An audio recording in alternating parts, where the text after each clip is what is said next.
Perkenalkan, kami dari kelompok 15 ingin memperkenalkan nama. Yang pertama, saya Muhammad Afif Muyasar, NPM 2212011542. Perkenalkan, Sipa. nama saya Asyifa Salsabila dengan NPM 22120111588. Perkenalkan nama saya Adila dengan nomor NPM 20 Kenalkan, nama saya Syifa Safira dengan NPM 221201111589. Perkenalkan, nama saya Saidati Kaila Balkis dengan NPM 22120111587. Saya akan menjelaskan subjek dan objek hukum pengangkutan. Yang pertama, subjek perjanjian pengangkutan. Konsep subjek perjanjian pengangkutan. Subjek hukum adalah pendukung kewajiban dan hak. Subjek dalam hukum pengangkutan adalah pendukung kewajiban dan hak dalam hubungan hukum pengangkutan, yaitu pihak-pihak yang terlibat secara langsung dalam proses perjanjian sebagai pihak dalam perjanjian pengangkutan. Selanjutnya ada klasifikasi subjek hukum pengangkutan. Pihak-pihak dalam perjanjian pengangkutan adalah mereka yang secara langsung terikat memenuhi kewajiban dan memperoleh hak dalam perjanjian pengangkutan. Berikutnya ada pengangkut. Konsep pengangkut. Pengangkut adalah penyelenggara pengangkutan dilihat dari sisi status sebagai badan yang bergerak di bidang jasa pengangkutan. Pengangkut dikelompokkan dalam 4 jenis, yaitu pengusaha pengangkutan kereta api, pengusaha pengangkutan jalan, pengusaha pengangkutan perairan, dan pengusaha pengangkutan udara. Selanjutnya ada alat pengangkut. Pengangkut adalah pengusaha yang menjalankan perusahaan pengangkutan, memiliki alat pengangkut sendiri atau menggunakan alat pengangkut milik orang lain dengan perjanjian sewa. Selanjutnya ada barang muatan. Klasifikasi barang muatan. Barang muatan adalah barang yang sah dan dilindungi undang-undang. Pengertian barang yang sah dan dilindungi undang-undang termasuk juga hewan perdagangan. Barang muatan ada hubungannya dengan kewajiban dan tanggung jawab. Saya akan membahas mengenai subjek dan objek pengangkutan pada kereta api. Pengangkutan dengan kereta api ini diatur dalam Undang-Undang Nomor 23 Tahun 2007 tentang Perkeretaapian.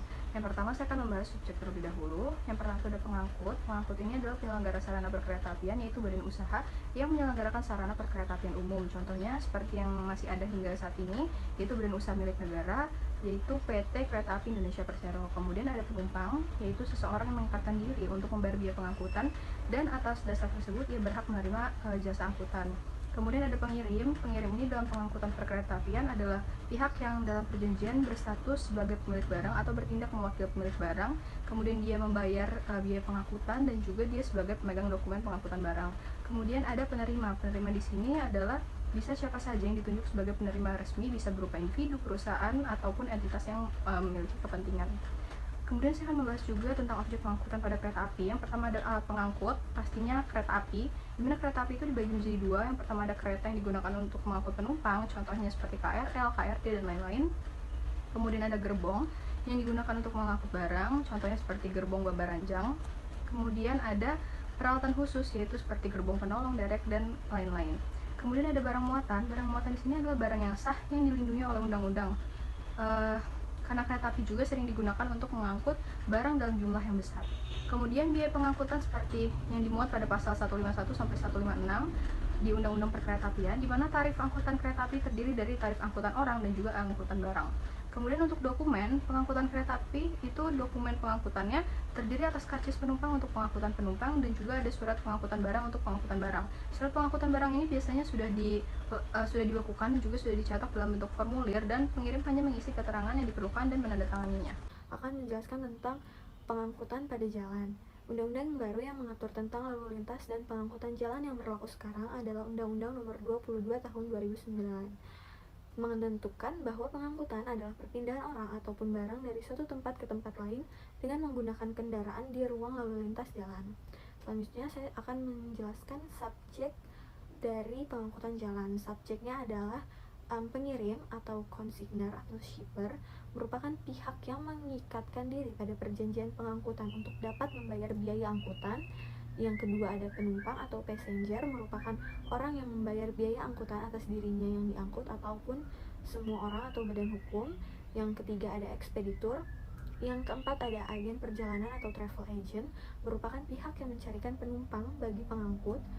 Yang kelima merupakan perusahaan muat bongkar. Perusahaan muat bongkar adalah perusahaan yang menjalankan bisnis ataupun bidang jasa pemuatan barang. Lalu saya akan membahas tentang objek dari pengangkutan jalan. Objeknya adalah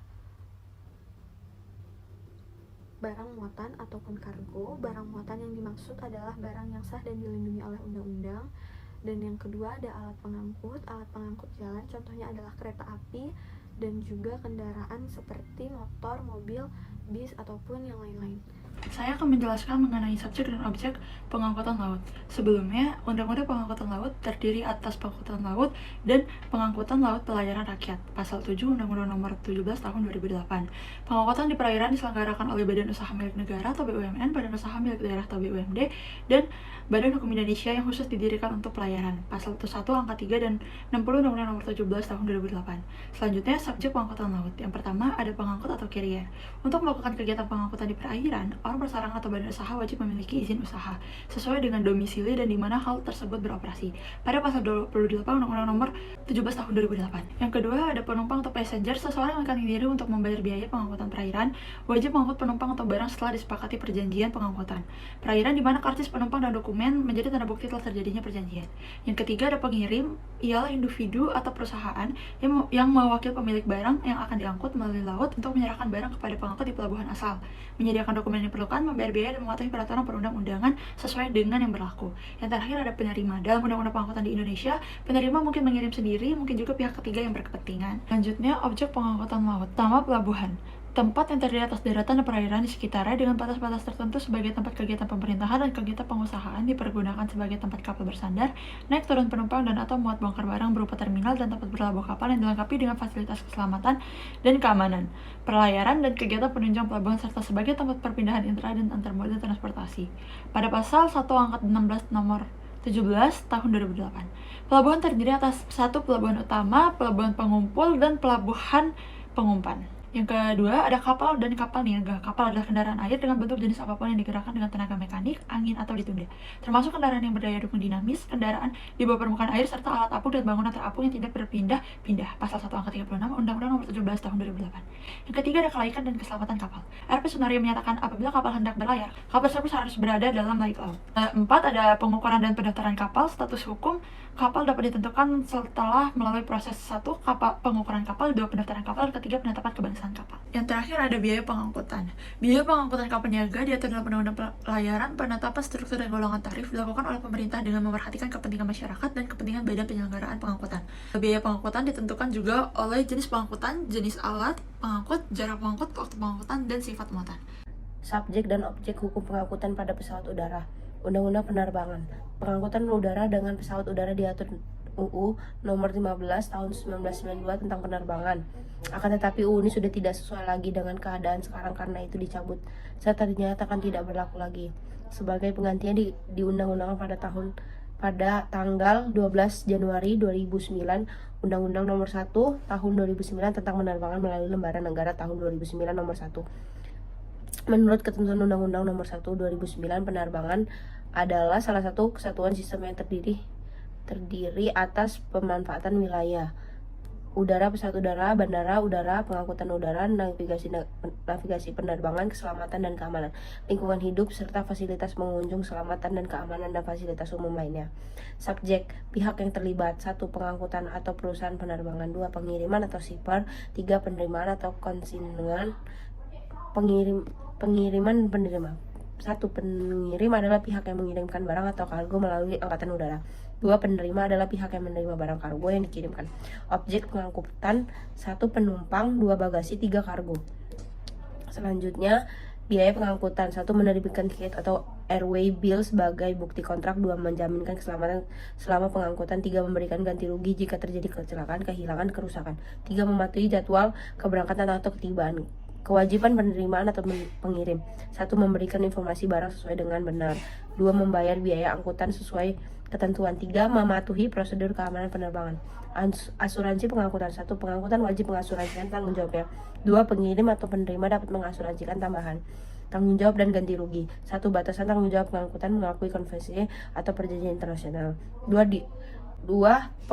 Pengecualian tanggung jawab pengangkutan atau foreign manager. Terima kasih.